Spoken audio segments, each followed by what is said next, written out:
3, 2, 1, foi. Oi, eu sou a Nina, eu jogo RPG e mestro RPG e vim falar um pouco pra vocês da minha experiência em contar história e montagem de cena pra poder ajudar um pouco vocês a construir o roteiro do curta que vocês estão fazendo. Então, o que é o RPG, tá? Vamos começar. RPG é uma sigla para Role Playing Game.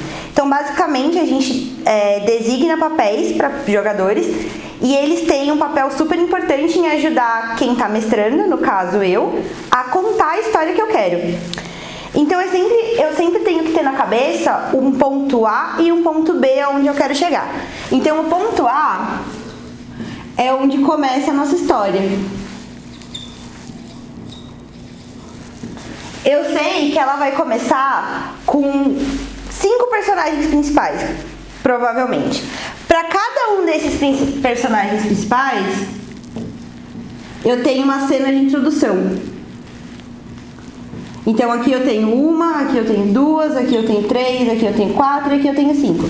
E em cada uma dessas cenas, eles vão contar pra gente quem eles são, o que eles fazem, de onde eles vieram. Essa estrutura, a gente começa a criar um fluxograma, basicamente. Porque eu tendo cada uma dessas 5 cenas, em algum momento, todos eles vão ter que se juntar. E no momento que eles se juntarem, a gente vai para a cena em conjunto, que é basicamente a introdução da história. Uma vez que eu introduzi os personagens, eu vou para a introdução da história. Na introdução da história, é uma cena onde obrigatoriamente eu preciso juntar os jogadores para que eles formem um grupo e esse grupo comece a avançar na história para chegar no ponto B, lá no final, aonde eu quero que eles cheguem.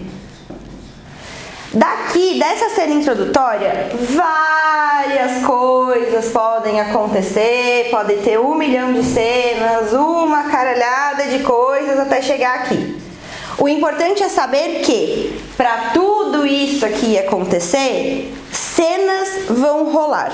Ou seja, eu não vou acompanhar eles 24 horas por dia para saber o que cada personagem está fazendo e contar tudo para quem está assistindo. Para quem está assistindo, por exemplo, vocês, eu tenho 5 indivíduos que saíram em uma jornada atrás de uma pedra preciosa que está lá no final. Tem um diamante esperando por eles lá. Show? O que eles vão ter que fazer para achar esse diamante? O diamante é o nosso chamado da ação na jornada do herói. Então eles tiveram esse chamado para ação aqui, na primeira cena introdutória. A partir disso, a gente obrigatoriamente vai ter que ter uma cena que é um recorte da jornada deles, falando o que eles conseguiram descobrir sobre o tal diamante. E aí já linka essa cena de cima com a cena de baixo. Já são 2 pedaços da história que eu contei para o público, o que o grupo está fazendo para concluir a missão que eu dei. Tendo isso em mente, normalmente eu gosto de usar uma teoria de cinema que é de 3 atos. Então a gente tem o ato 1, que é a primeira parte da jornada de herói, onde eles vão ser introduzidos, onde vai ser dado o chamado para ação e onde eles vão começar a sair na jornada para ir buscar o que eles querem. O terceiro ato é onde as coisas se desenrolam, então todas as cenas que acontecem aqui no meio são o segundo ato, que é o desenvolvimento da história, é onde eles vão pegar todo esse nó aqui e descobrir o que está acontecendo por trás dele. Dentro desse segundo ato podem ter várias cenas de desenvolvimento, podem ter várias montagens diferentes contando o que os personagens estão passando, sem necessariamente acompanhar eles 24 horas do dia. E o terceiro ato é a parte final, onde eles encontram a resolução da missão deles, da ação que eles precisam tomar, e chegam no diamante, que é o objetivo de tudo isso. Tendo isso aqui em mente, a gente consegue ver um fluxograma se formando. Então eu tenho essa primeira parte que vem para essa, que vem para essa, que vem para a cena do segundo ato, que vem para a cena do final. Então eu tenho basicamente 1, 2, 3, 4 estruturas de cena para montar e que a gente monta muito mais fácil sabendo qual é o objetivo final. Nisso aqui, de novo, como eu jogo RPG, eu não sei o que os jogadores vão falar, eu não sei o que eles vão fazer, eu não sei quais ações eles vão tomar, nem o que eles estão pensando. Eu sei que eu preciso chegar daqui aqui. aqui e que eles vão passar por tudo isso até chegar aqui.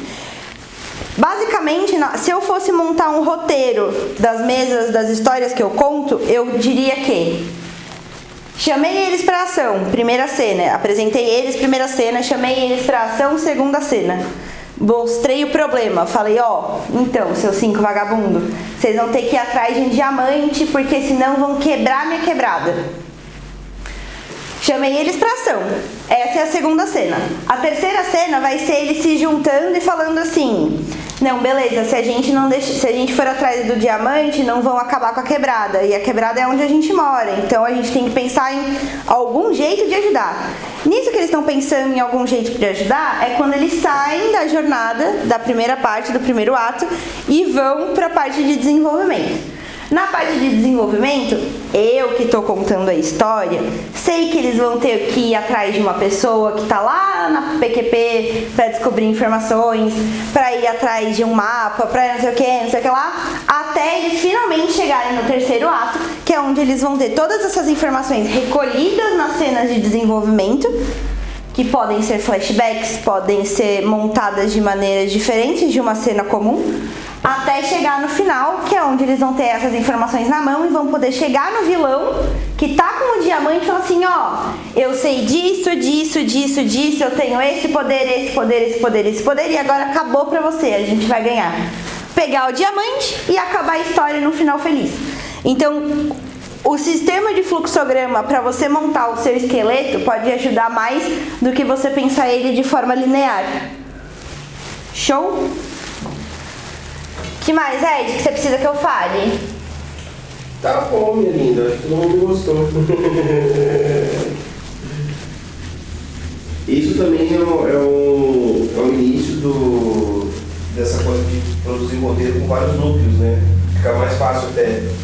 Sim. Porque atualmente quase todas as histórias que você assiste, Marvel,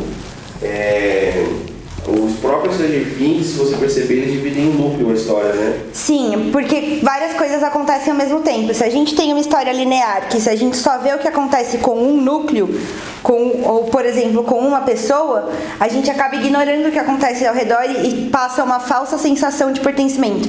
Você não se sente, você não se identifica com a história porque você não consegue se colocar no lugar que aquela pessoa tá.